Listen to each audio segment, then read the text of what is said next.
ঘড়িতে যে মাস যায়, জানুয়ারি, ফেব্রুয়ারি, মার্চ, এপ্রিল, এগুলা খবর আমাদের কাছে আছে।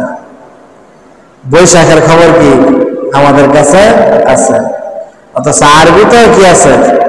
মাসের নাম আল্লাহ তাআলা, 12 মাসকে 12 নামে আল্লাহ তাআলা এরকম নাম দিয়ে দিচ্ছেন। এই মুহররম মাসে আল্লাহ তাআলা বরকত রাখছে। এটা হলো বছরের একদম শুরু। এই বছরের শুরু এটা আমরা জানি না, অথচ আমরা নিজেকে নিজে মুসলমান দাবি করি, ঈমানদার দাবি করি। শত শত মুসল্লিকে যদি জিজ্ঞাসা করা হয় যে আপনি কি মুসলমান, বলে হ্যাঁ আমি মুসলমান।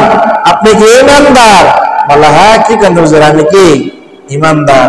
অথচ ইসলামের কিছু নিয়ম নীতি, ইসলামের কিছু বিধান আমাদের মাঝে দিয়ে চলে যাইতেছে, আমাদের কি নাই, কোনো খবর নাই। ইসলামের মধ্যে পরিপূর্ণভাবে দাখিল হতে হবে। আল্লাহ রাব্বুল আলামিন এই আয়াতের মধ্যে বলেন, ইয়া আইয়ুহাল্লাযীনা আমানু দুখুলু ফিস-সিলমি কাফা, ইয়া আইয়ুহাল্লাযীনা আমানু দুখুলু ফিস-সিলমি কাফা, তোমরা পরিপূর্ণভাবে ইসলামের মধ্যে দাখিল হতে হবে, পরিপূর্ণভাবে ইসলামের মধ্যে প্রবেশ করতে হবে, পরিপূর্ণভাবে ইসলামের অনুসরণ করতে হবে, পরিপূর্ণভাবে মুহাম্মদের অনুসরণ করা লাগবে। ইসলামের কিছু নীতি তোমার কাছে ভালো লাগবে, কিছু নীতি তোমার কাছে ভালো লাগবে না, এটা হবে না। ইসলামের কিছু বিষয় তোমার কাছে ভালো লাগবে, কিছু বিষয় তোমার ভালো লাগবে না, এটা চলবে না। আল্লাহ রাব্বুল আলামিন পবিত্র কোরআন কারীমের এক আয়াতের মধ্যে বিশ্বনবীকে জানায় দেয়, আল্লাহ তাআলা পয়গম্বরকে জানায় দেয়, ইসলামের সব নিয়ম নীতি, নিয়ম কানুন, ইসলামের বিধান তোমার কাছে ভালো লাগুক আর না লাগুক, এটাকে স্বীকার করতে হবে, মানতে হবে, এটাকে মানতে হবে। টুপি আপনার কাছে ভালো লাগে না, আপনার ব্যক্তিগত বিষয়। লম্বা জামা আপনার ভালো লাগে না, আপনার ব্যক্তিগত বিষয়।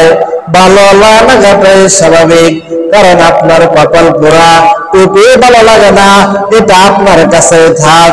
আপনি আবার আর একজনের কাছে প্রকাশ করার দরকার নাই যে ভাই আপনি যে টুপি কিনছেন, টুপি পরে আপনাকে ভালো লাগে না, লম্বা জামা আপনাকে মানায় না, জীবনকালে লম্বা জামা পরেন, এই সময় একটু ফিটফাট জামা পরার দরকার।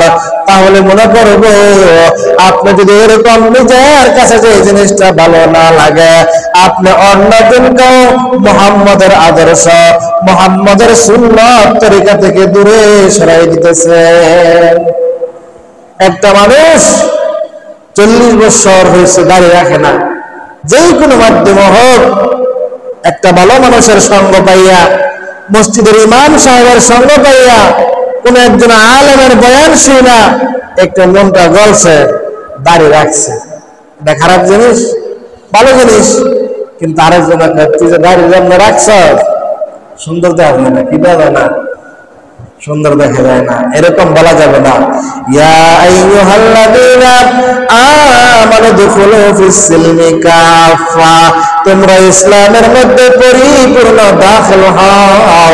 আল্লাহ তাআলা ঈমানদারদেরকে এই কথা ডাক দিয়া বলেন, ঈমানের বড় দাম, ঈমানের বড় পাওয়ার, ঈমান খুব দামি একটা সম্পদ।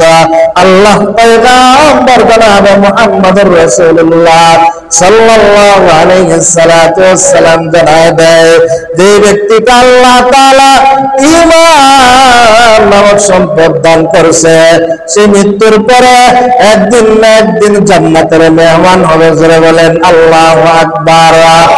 আর যাকে আল্লাহ তাআলা ঈমান নামক সম্পদ দান করে নাই, ঈমানের মতো দামি সম্পদ আল্লাহ তাআলা যাকে দান করে নাই, সে মৃত্যুর পরে জান্নাতে যাবে তো অনেক দূরের কথা, জান্নাতের ঘ্রাণও পাবে না।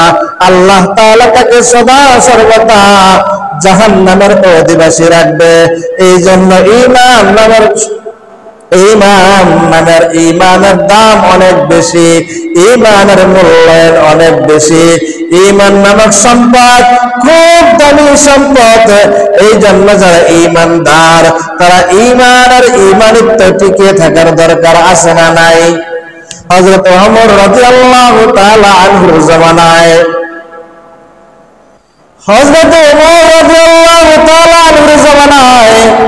রোমের সাথে